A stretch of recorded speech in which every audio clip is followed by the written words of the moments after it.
As always, magulo na naman ang kwarto ko. Gusto kong ayusin ang lahat.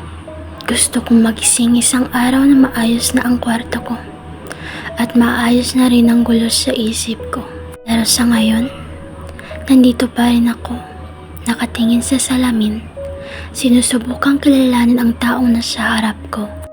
Kailangan kong magsimula. Kahit sa pinakamaliit na hakbang. Siguro bukas, babangon ako at magsisimula sa isang bagay. Itupi ang kumot, ayusin ang mesa, o kahit ilabas lang ang baso na naiwan ko. Alam ko mahaba pa ang proseso, pero kahit paano, sa mga simpleng galaw na ito, may kaunting liwanag na pumapasok sa madilim kong isipan. At sa bawat pag-aayos, umaasa akong balang araw, magiging buo ulit ako. Tumingin ako sa salamin, ang gulo rin ng buhok ko. Halos hindi may pinta ang mukha ko, blanko ito. Muli kong nilingon ang paligid. Ang mga dingding na dati nagbibigay sa akin ng aliw at ay ngayon tila nagiging mga pader na unti-unting sumasakal sa akin. Yung mga larawan at poster na dati kong pinagkakaabalahan, ngayon ay parang nawala na rin ng kulay. Katulad ng mga araw ko na tila nawawala ang saysay. Sabi nila, a person's room reflects a person's mind. Kaya pala magulo na naman ang kwarto ko. Hindi ko naaayos ang kama ko. Sa lamesa naman ay nakatambak ang mga papel at kalat na hindi ko pa rin nailalabas. Nandito pa rin ang baso na ginamit ko noong nakaraang araw. Hinaplos ko ang gilid ng mesa.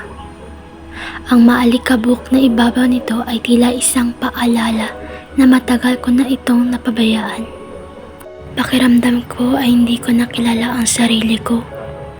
Tulad nung kung paano hindi ko na makilala ang kwarto ko. Pareho na kaming gulo.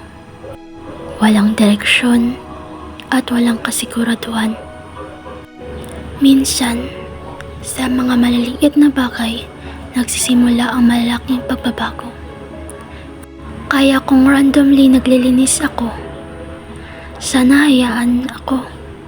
Ito lang ang paraan ko para kahit papaano, maayos ko ang nasa labas habang sinusubukan kong ayusin ang nasa loob. Nararamdaman ko na ang bigat ng pagod na bumabalot sa katawan ko. Para bang kahit anong pilit kong ayusin ang mga bagay-bagay, mas lalo lang silang nagiging magulo. Nakakabingi ang katahimikan sa loob ng kwarto. Walang tigil ang ingay, mga alalahanin, mga dapat gawin, at mga emosyon na hindi ko maipaliwanag. Napatingin ako sa kama, sa mga kulubot na kumot at una na tila simbolo ng mga gulong isip at damdamin. Ilang gabi na rin ba akong hindi maayos na nakatulog? Ilang gabi na rin ba akong gising, kaharap ang kisame, iniisip ang mga bagay na wala naman akong kontrol.